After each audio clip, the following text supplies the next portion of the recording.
Number one thing, I think most important if you're trying to lose weight, don't worry about being in a deficit. Just change the food that you are eating. If you're eating 4,000 calories of bullshit, start eating 4,000 calories of good, human, appropriate food. It's going to have a completely different result at the end of the day, at the end of the week, okay? Processed food is not the same as whole food, fruits and vegetables, quality protein, so on and so forth. So it's harder than you think too.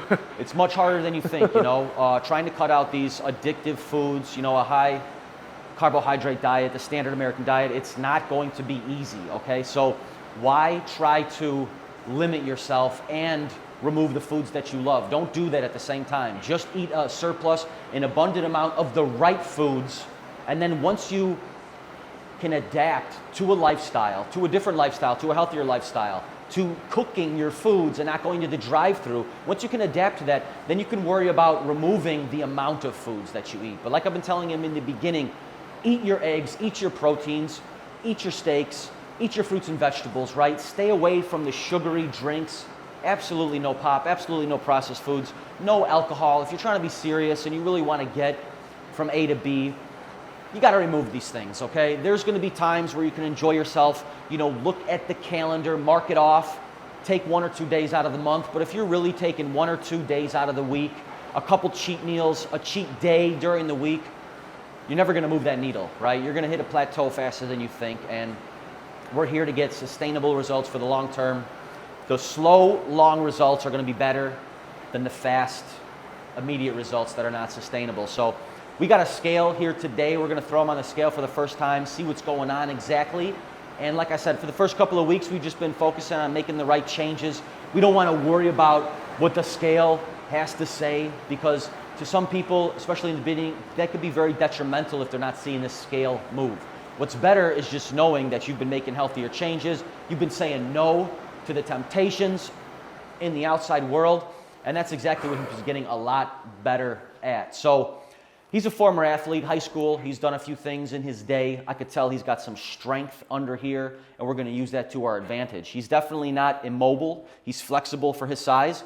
And you just sent me a Snapchat video of that. A big athlete guy, right? Big athlete guy with the Mike or Dave or the stretch genius, whatever. Yeah, he's good. I've seen him on Instagram. I just saw him, and I was like, dude, this is exactly what we were just talking about. So super mobile guy, super flexible, and some of the things he was having that big guy do are not easy, but one of those things was very easy. And the crazy thing to me is that I think that was Martin Slicious or something, the big guy. I had no idea. I just saw some big dude, and I'm like, yeah, he's doing some stretches. And he's probably bigger than you're expecting. He's near 400 pounds, right? He's one of the strongest men in the world. He's won that competition a few times.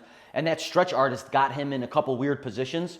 And I mean, not even that weird. Pretty simple, but man, he had him hurting and burning, as you could see. I saw him screaming. I was like, oh shit. He was screaming, and he stood up, and he was like lightheaded, right? Because it was a tax on his cardiovascular system just by stretching. Stretching, yeah. Yeah, I don't think people do enough stretching, and I don't think people understand that stretching can be a workout of its own. So that's the first thing we do in here every day. We warm up on the bike. We warm up through dynamic stretching, and his goal, let's get some shoulder rolls going. His goal on Sunday is to do a 5K for Mother's Day, and that's kind of the first thing we're working on here. So no doubt in my mind that he'll be able to knock that out. We walked a mile on Tuesday. How do you feel after Tuesday's workout? Not bad, to be honest. And then my walks yesterday.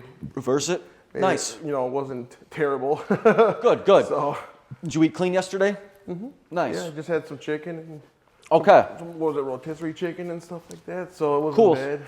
Awesome. So back to the appetite. It doesn't, for your size and for what you've told me, how much you can eat, it doesn't seem like your appetite is too ravenous right now, It seems like you've been very controlled in your hunger, Well, it's a lot of things, Yeah. Obviously, it's the new diet and stuff, and then obviously I'm on the... Couple twists. What's it called? The Wegovy, right? The Wegovy that my doctor has me for the diabetes, or to prevent it, I should say. Right. So yeah, we're going to get a lot more into that too. And just for the record, I'm not somebody that's totally against prescriptions and advances in medical technology. I'm all for that if it's absolutely necessary, right? But I am also for holistic, natural ways to prevent from ever getting to that point. You know what I'm saying? So one amazing thing is that people are losing weight with the weight loss drugs, right? They're losing weight, they're feeling better, looking better, and it's helping them keep the weight off, make this whole journey more sustainable. The problem is that when people do it, they don't tend to eat the right foods when they use these powerful prescriptions, right? So as they're losing the weight, what they tend to be losing is muscle most of the time, right? Because the doctor is great, he can prescribe you what you need, what works, but the shortfall is where the diet recommendations, right? These doctors out here are crazy when it comes to the diet recommendations. And the main problem is people are not eating enough protein, okay? During this whole weight loss thing, they're losing the weight, the scale's going down, but what really happens is their lean mass is also dropping during this whole process, right? We want to keep the lean mass up, we want to keep your muscle mass up, we want to keep your bone density up, most importantly. If you look at some of these testimonies out here from people on long-term weight loss drugs, they have lost bone density, okay? They have osteoporosis at a very young age now, right? Which could have easily been prevented with the proper amount of calcium, protein, so on and so forth, with quality macronutrients. But instead, they were really starving themselves through the whole process, right? So the other day, I asked him what he ate for breakfast, or you were telling me, you said you had like 5-6 eggs and a couple of pork chops. You couldn't even finish it all, right? Yeah. That's the kind of life we want to live, right? When you're at a whole plate of protein and you can't even finish all the protein on your plate, you know that you're going to be building up strong within the core, the muscles, the bones, while we're losing the fat, okay? We want to make sure we maintain the bone density and the muscles as we're peeling the fat back, okay? And like I told you last week, the masters of peeling back the fat are those bodybuilders, right? So that's basically the page we take out of their book is from the Ronnie Coleman, the Arnold Schwarzeneggers, right? Going back in the day, the guys that know how to get down to 2% body fat, right? Those are the masters of burning fat, losing weight. So like I was saying, this guy's got great flexibility. Let's get down in our squat position here. Just kind of open up the hips a little bit. Beautiful. Yeah, little knees over toes. Very impressive for a guy his size, right? Once we get 50, 60 pounds off the belly, you're going to be squatting like a power lifter. Okay, so come on up. Start with dynamic stretching. Down, 20 toe touches. Beautiful. Try to keep a nice straight back. So dynamic, right? We're going to be bouncing. Anytime we're going to do dynamic stretching, how do you feel? Bouncing, up, down, up, down.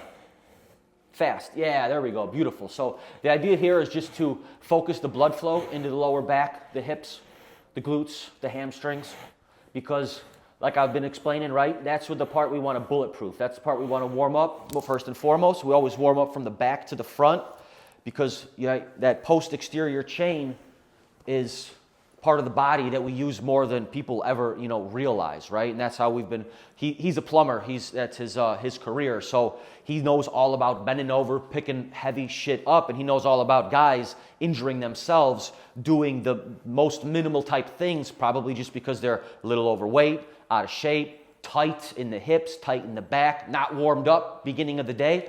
And that's as easy as it takes, to miss a couple of weeks of work, right? And then you're out of pay or whatever it may be. So. All right, fabulous. So our warm-ups pretty much start the same way every day. We do a little bit of cardio, and after about 8 to 10 minutes on the bike, then we start to do some very lightweight isometric workouts, get some blood flow into the back, like I was saying, the lower back, the hips, the hamstrings, because these are going to be all the muscles that you're going to be using to keep the body stable, whether we're squatting, whether we're bench pressing, whether we're deadlifting, everything's going to be using your back. And that's typically the area that people injure because they're not properly warmed up in the gym. So we want to get the blood flow in the traps, in the lower back, in the lats, and that's exactly what we're doing here. Just a couple light sets of high repetitions. Awesome. Come back over here. Give me 20 more of these.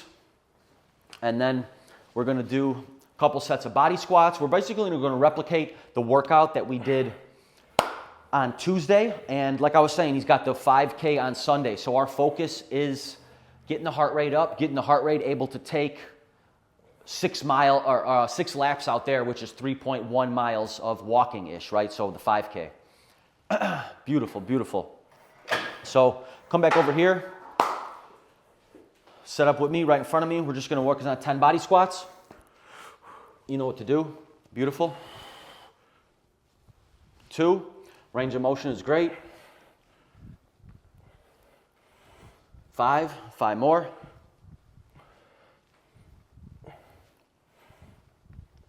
2. Beautiful, awesome, okay. So one thing we use a lot in here, these slam balls, very functional training, bending over, picking things up, stuff you do in your day-to-day work. So we'll do 5 of those, and then we'll do 5 of the lightweight ones. So we'll kind of do drop sets.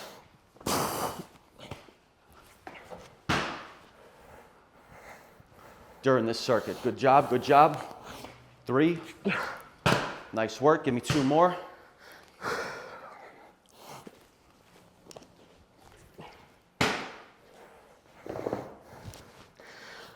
Nice work. Get the small ball. Very good, 5 and 5.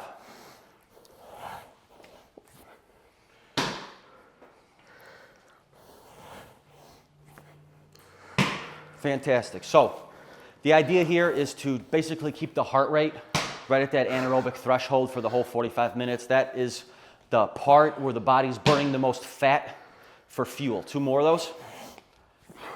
And he's doing a great job as far as hustling, not taking too long of breaks, and that's the name of the game. Perfect. So we'll do these 2 reps, these 2 sets of exercises, and then we'll give you a slight rest.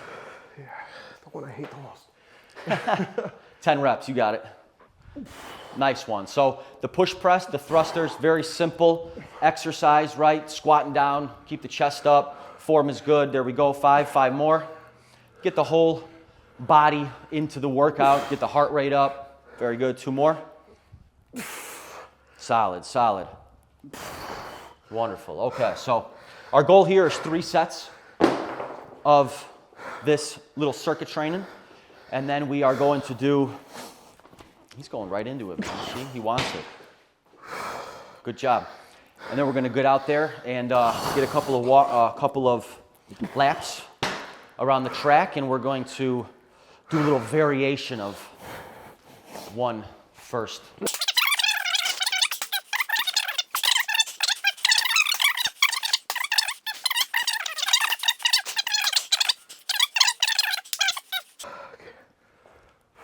Brother's got some goals himself. He's gonna do a half marathon, full marathon. So it's nice when you got people in your circle pushing you, holding you accountable. And that's just the beginning of his love for running, the 5K. Nice work. 5 more. Drink. Take a breather. 45 seconds. You went right into that last set. You're getting crazy. I know, I was going a little overzealous there. It's all good, man. You know, he's not unfamiliar with the gym. Did some cross country in high school. Definitely had the barbell in his hands a few times. You know, he's an athlete at heart, and we're gonna bring that out of him. Okay. He's really been controlled with the appetite, with the portions, I feel with the cravings. He hasn't splurged. He hasn't told me, hey, you know, I couldn't help myself. All right, switch balls. Hasn't had any kind of crazy relapse. You know, he hasn't relapsed and went out to King's Buffet or anything like that. So he's been doing great. And I think a lot of it has to do with eating the right foods, because when you eat the right foods, when you eat the whole foods, when you stay away from the processed foods, especially the high sugar diet, your cravings go away. And they go away fast. I don't think majority of people, I don't think the average person even puts 3 days of hard work in the kitchen, because if you knew how fast your cravings disappear, it only takes about 72 hours for your gut to start to repair, reheal itself, and those cravings to start to diminish, to go away. So when you're putting it all together, right, when you're hitting it from all angles, staying hydrated, eating the right foods, not eating late at night, intermittent fasting in the morning. I can't tell you how many times he's come here on an empty stomach and kicked ass, right? So your average person is not going to the gym with nothing in their stomach and giving that much effort, right? So when you train your body, when you put your body through 4 more, you're good, through these uncomfortable times, everything just gets easier, right? And it literally gets easier in 72 hours. The best thing for us to do right now is to get back out there. It's warm too. We're gonna make a little variation with our first lap, okay? So kill my legs. Meet the Titan. This is gonna be your best friend the next couple of months. Put this on your shoulders, right? So that goes there. And basically you could just put your hands in there. It's probably a little easier. Your fingers in there, right? Yeah. Open it up. There you go. And then, you could just like hang your arms over, right? And we're gonna walk it out. So a little bit of weight on the back. Obviously for a guy his size, not easy. If you're dying, we'll flip it off, no big deal. But we try to hit one lap like that, and maybe we'll try to match our record. We've taken already 2 minutes off the lap time, so it's incredible how much better you got just in a couple weeks, And shit, let's get out there. Let's do it. Let's do it.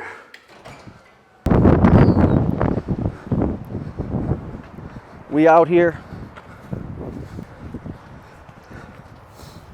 Okay, one thing I wanted to test was the microphone strength on the Bluetooth. I wonder if it'll See how record. far it reaches? Yeah. That's cool. That'd be impressive if it picked it up all the way on the other side of the lake. But that last set, man, my legs are jello after that. Are they jello? I'm like walking like. Good shit, good shit. That's the point you want. What are we on? I think it's at like 338, right? Yeah. All right, try it out.